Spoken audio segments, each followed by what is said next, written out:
Esdras capítulo 3. Quando chegou o 7º mês e os israelitas já estavam em suas cidades, o povo se reuniu como um só homem em Jerusalém. Então Jesua, filho de Josadaque, e seus colegas, os sacerdotes, e Zorobabel, filho de Sealtiel, e seus companheiros, começaram a construir o altar do Deus de Israel, para nele sacrificarem holocaustos, conforme o que está escrito na lei de Moisés, homem de Deus. Apesar do receio que tinham dos povos ao redor, construíram o altar sobre a sua base e nele sacrificaram holocaustos ao Senhor, tanto os sacrifícios da manhã como os da tarde. Depois, de acordo com o que está escrito, celebraram a festa das cabanas com o número determinado de holocaustos prescritos para cada dia. A seguir, apresentaram os holocaustos regulares, os sacrifícios da lua nova e os sacrifícios requeridos para todas as festas sagradas determinadas pelo Senhor, bem como os que foram trazidos como ofertas voluntárias ao Senhor. A partir do 1º dia do 7º mês, começaram a oferecer holocaustos ao Senhor, embora ainda não tivessem sido lançados os alicerces do templo do Senhor.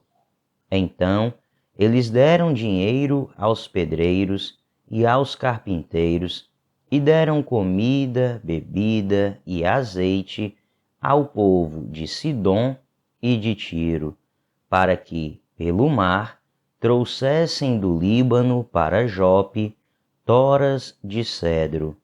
Isso tinha sido autorizado por Ciro, rei da Pérsia. No 2º mês do 2º ano, depois de chegarem ao templo de Deus em Jerusalém, Zorobabel, filho de Sealtiel, Jesua, filho de Josadaque, e o restante dos seus irmãos, os sacerdotes, os levitas e todos os que tinham voltado do cativeiro para Jerusalém, começaram o trabalho, designando levitas de 20 anos para cima, para supervisionarem a construção do templo do Senhor. Jesua, seus filhos e seus irmãos, e Cadmiel e seus filhos, descendentes de Rodavias, e os filhos de Henadade, e seus filhos e seus irmãos, todos eles levitas, uniram-se para supervisionar os que trabalhavam no templo de Deus.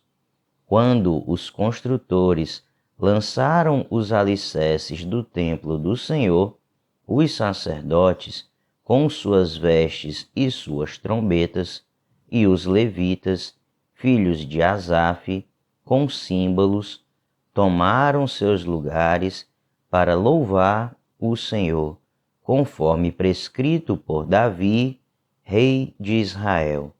Com louvor e ações de graças, cantaram responsivamente ao Senhor. Ele é bom, seu amor a Israel dura para sempre. E todo o povo louvou o Senhor em alta voz, pois haviam sido lançados os alicerces do templo do Senhor.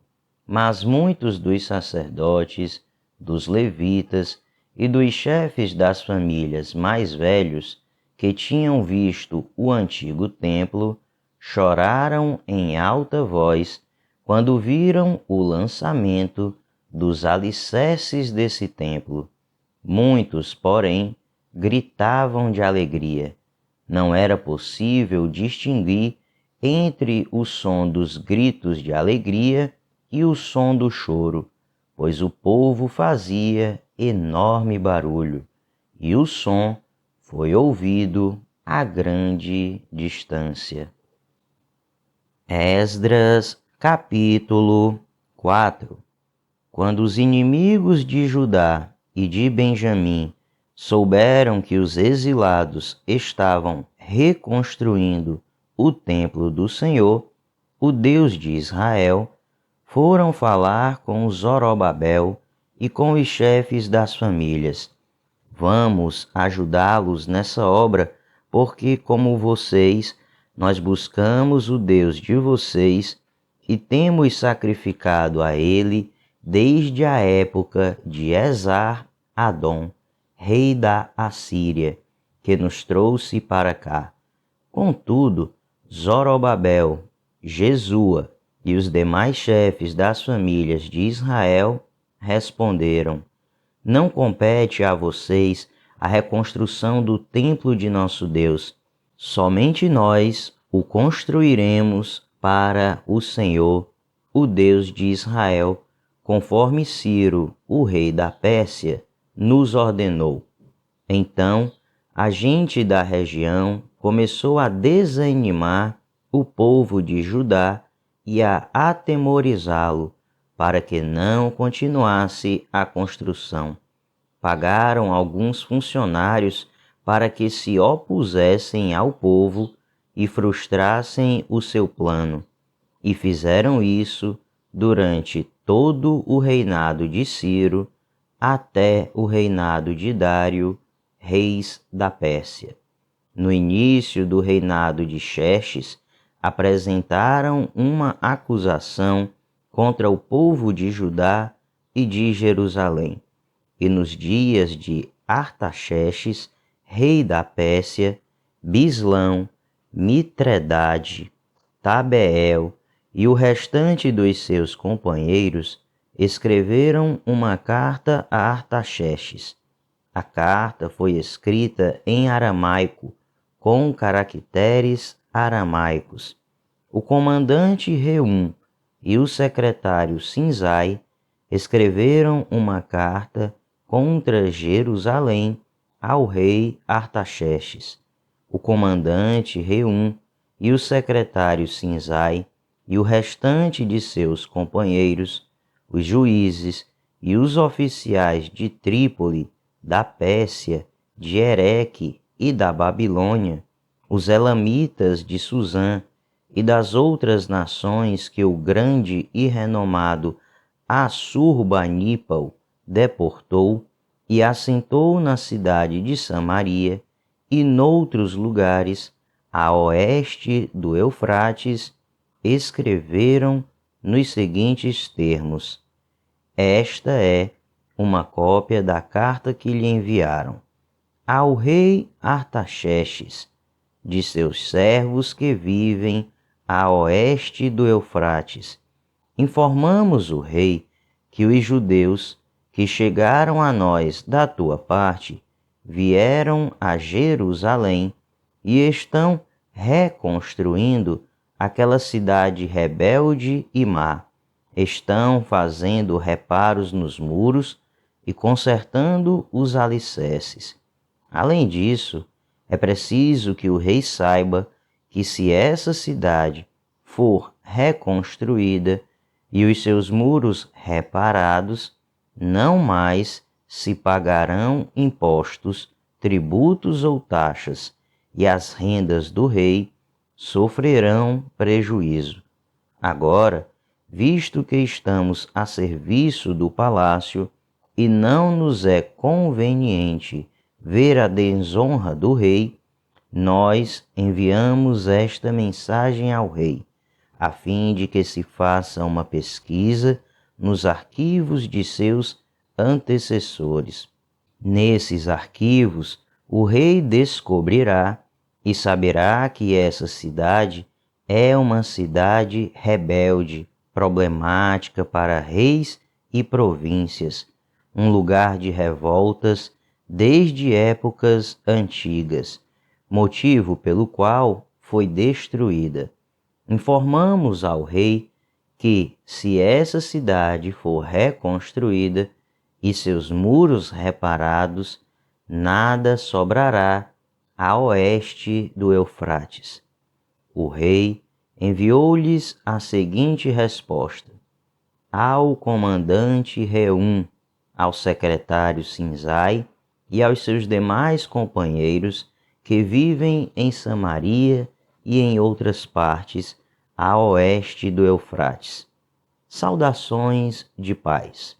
A carta que vocês nos enviaram foi traduzida e lida na minha presença.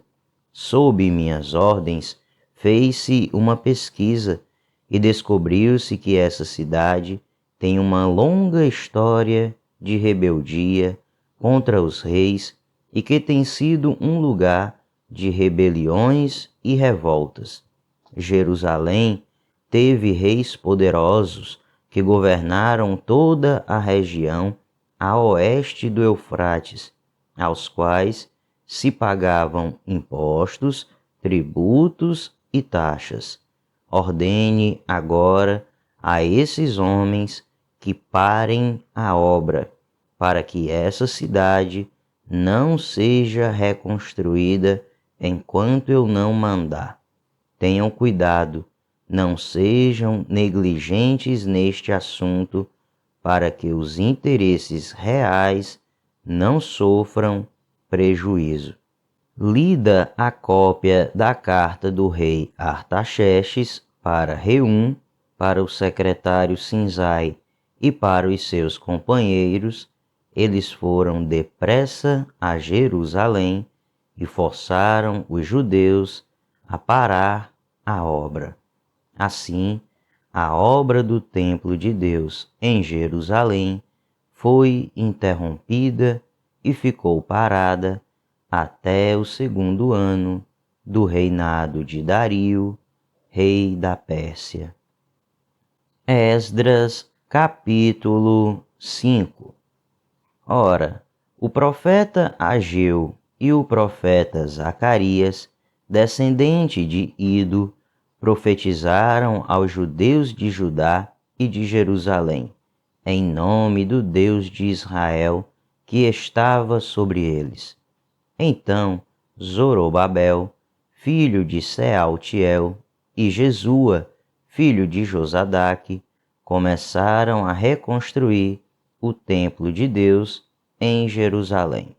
E os profetas de Deus estavam com eles e os ajudavam. Tatenai, governador do território a oeste do Eufrates, Setar-Bozenai e seus companheiros foram logo perguntar a eles: quem os autorizou a reconstruir este templo e estes muros? E como se chamam os homens que estão construindo este edifício?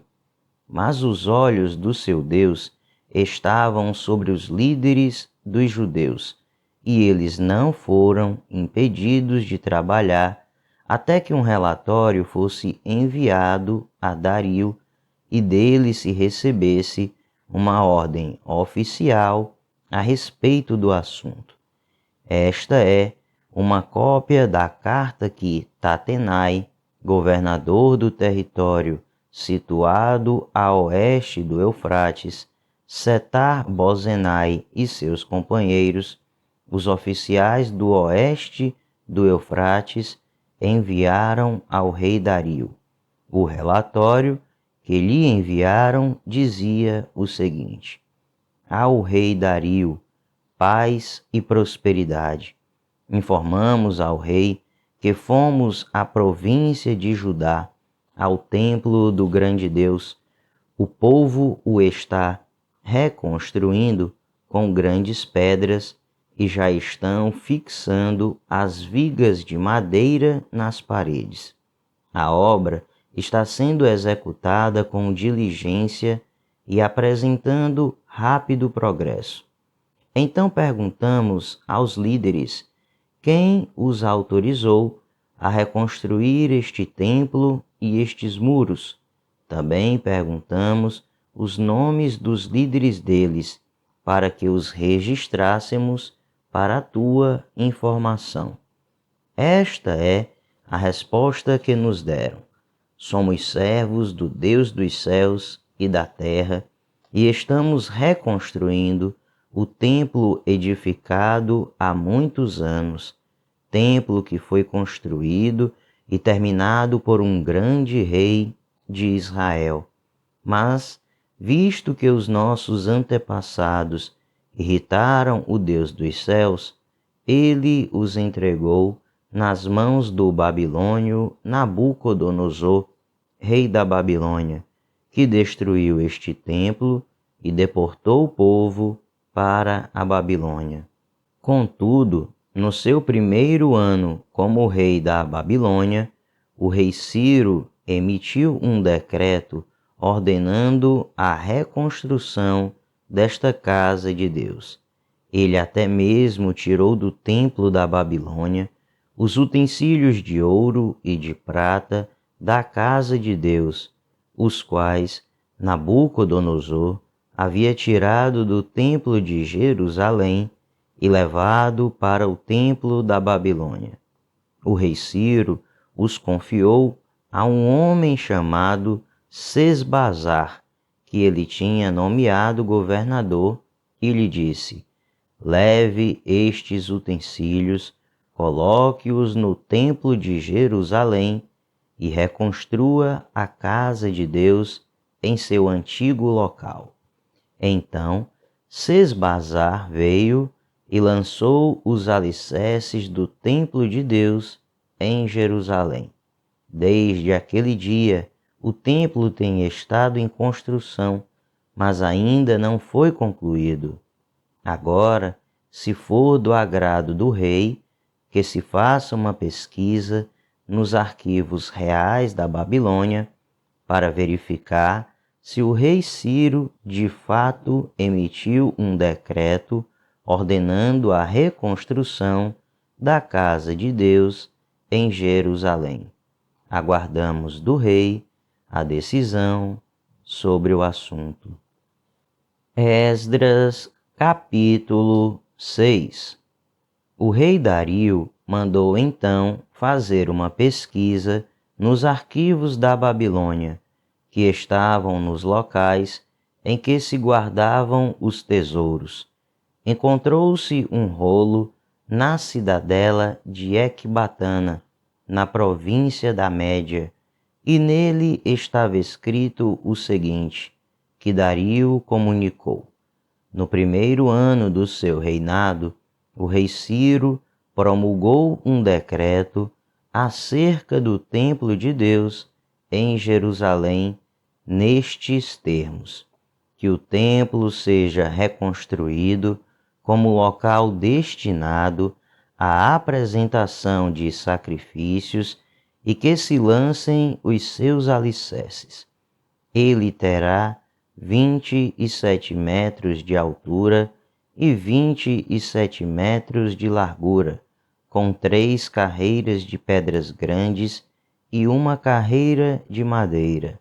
O custo será pago pela tesouraria do rei, e os utensílios de ouro e de prata da casa de Deus, que Nabucodonosor tirou do templo de Jerusalém e trouxe para a Babilônia, serão devolvidos aos seus lugares no templo de Jerusalém.